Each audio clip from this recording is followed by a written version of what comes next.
You know what? I think anybody really artistic, or at least the really, I think, artistic people that I've met, they maintain that little bit of, and I mean this in the best of ways, a little bit of childness wonder. They're still kids a little bit. Like I could talk to you all day about like archery. I could talk to you all day about martial. I could talk to you all day about motorcycle. I could talk to you all day about movies. And I think that's, you got to have that. You need that little inspiration. I think you need that little bit of wanderlust into certain things. And I think he's still got that. Like he'll see a sequence, will come in with the nunchucks and do something, and he'll start giggling.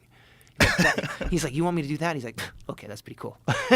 And he just goes from totally serious guy to, okay, now how do I learn how to do and he just, everything you need to know about nunchucks, he wants to know about nunchucks.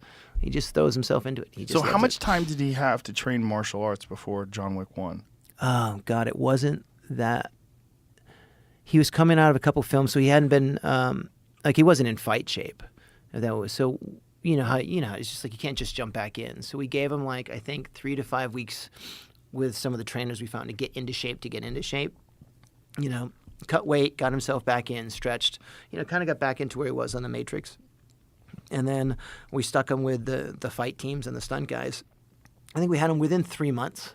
That was probably the shortest one we did. That was about 3 months to get him into that shape and teach him all the, the Aikido stuff and the Aikijitsu. Well, there's so much going on in those movies physically that you need to be proficient in. Yeah.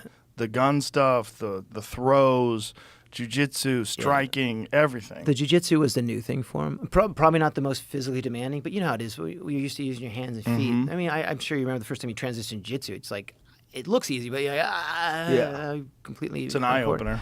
Yeah, it really is. And even recently for me, I'm starting to feel like, oh, I can move. It feels just as good to be on my back as my butt.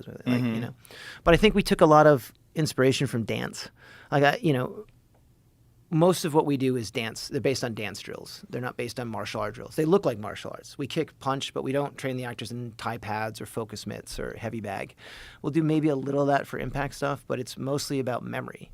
Because if a guy can punch and kick, that's great, but if you can't remember 5 moves, you're not much good to us. And it's more, martial arts is action, reaction, or causing the guy to be off balance. All our guys are trained to keep him on balance, to make it look crazy, but they got to dance with him. So it's about that metronome, keeping the beat going. So when we trained him, he hadn't been trained that way before. It was more like memorizing a few moves, hitting some guy. Specific sequence. But we realized we had no money and we had no time, and every time you do punches and kicks, you see in most movies, right? Like they're on you, right, over my shoulder. Then, you take the hit and it goes over your shoulder so I can sell the hit. So you're always doing these reverses. So if I do a big wide shot profile, you throw in a nice roundhouse kick, I got to cut somewhere to show the impact, unless you're really kicking me, which is not advisable most of the time. So every time, the more punching and kicking, striking you do, or if Keanu's not doing the motion, I got to cut more. And every time I cut, it's a setup. It's just time consuming. Not that it's bad or good. It's just time consuming. We knew we weren't going to have that, so we're like, fuck, what do we do? Okay, well, we're just going to grab people. We're just going to make it all grappling. And like, is that going to look, remember, it's all during the Bourne, so everything's going to look very slow, compared to what it was. But we're going to do Aikido, Aikijitsu, or Jiu-Jitsu. That's it. That's all you get. And if you're going to punch, it'll be a contact hit. That's all we're going to do. No punches, no kicks, no nothing. And we'll do it all in one take. And we're all like, yeah, sounds good. We thought it was a complete disaster after the first 2 days of shooting the fight scenes. We're like, this is going to suck. We're fucked. Why'd you think that, though? I think it was everyone's mindset. Like, we did it out of necessity, and we thought it was cool. But, like, you'd see people that would, where's the kick? Like, sometimes people look and go, well, he's doing the same throw over and I mean, Ippon Seoinage looks the same. But for us, the different grips, the different throw, it all looks different to me. Like, I'm a throw. I love judo porn. I could watch a million different throws. It's awesome. For some people, it all looks the same. They want to see the cool jump spin hook kick or something like that. But then we put in the close quarter stuff, and when you're seeing it, remember, we don't have the muzzle flashes on, we don't have the blood splatters. Right. So you're just kind of seeing, it looks like they're dancing. Right. And then you put in the sound effects, and you put in the muzzle, and then you put in the fucking reload, and like, now it's making sense. So what do you, when he's shooting in the actual filming, is he just pulling the trigger and it's just going click? Well, see, that's the thing. Do you have dummy rounds? When you most movies you always see A to B cutting, right? I'm on you, you're the guy. Like, guns into camera, you fire the blank. Most firearms up until very recently fire blanks. And for the people out there, a blank is a round, without the actual bullet, the lead piece that hits. But a blank still has a gunpowder charge in it. Say maybe even if it's only 50 grams of black powder, but at a range of 10 to 15 feet, that can kill you. Yeah. With concussive force. And you hear about all the accidents that have happened with blanks over the years. Like you can't put a blank gun to your head and pull the trigger; it'd kill you, right? So we wanted to do all this close quarter shooting. Like we wanted to put the muzzle and do all this stuff, close quarter contact stuff. So we went to our VFX guys, and the trick is not so much the muzzle flash, it's the lighting interaction, especially at night, and it's cycling the automatic, getting it in and having the casing ejection. All do, but it can add up with visual effects costs. So we went and we found the armorers, and through Terran and the technologies that we found through the armorers, we made a plug gun. A plug gun is a gun that has almost a steel rod inside the barrel, and it kicks the gas a different way. So we still have an ejection, but nothing, no energy, no flash, no padding or wadding comes out the barrel. Like, you couldn't put a live round in it if you tried. So is it a lower level? In England, they use some that are like almost air contained. They can do it. In us, it's a very, very small charge of black powder. So it's a very, very, we call them plug guns. They're very, very limited in the grainage. So it's just enough to cycle the round? Just enough to cycle it, yeah. And with eject nothing, it. Ejecting, but nothing comes out the barrel. So all that stuff that you see, the blood splatter, that's all CGI? The blood is all CG. There's one or two instances where it's not, but most of the blood is the blood's so good nowadays digitally that it saves so much time because we don't have to change the wardrobe to get it. I mean, you see in like in Tarantino, like in Django, Tarantino still uses old school blood packs, which I'm old school. I fucking love that. I think it's amazing.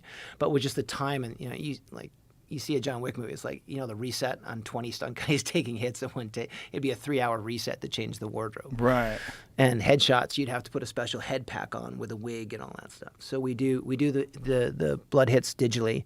The muzzle flashes, we actually shoot against a green screen, and we'll call them elements, and then we'll plug actual muzzle flashes back into the movie later on. Oh. So they're not digital per se, but they are comped in or in a composition. And that's how we get the cool lighting effect and keep the cool muzzle flashes. How long did it take you to film that red circle bar scene? I think less than 4 days. Really? Yeah, we went really fast. And Keanu he had the flu. He had like 103-degree fever. He was going down. It was a rough day. It was freezing cold New York. He had the flu, super high temperature, and we were just flying through it. Like literally 2-3 takes. Move on, 2-3 takes. Move on. Filming it with the flu. Wow. Yeah, he's a trooper, man. He's hard to keep down. Wow. That's incredible. Yeah, he's a tough fucker. A lot of actors have a fucking earache. They'll call it quits for the day. Yeah. Yeah.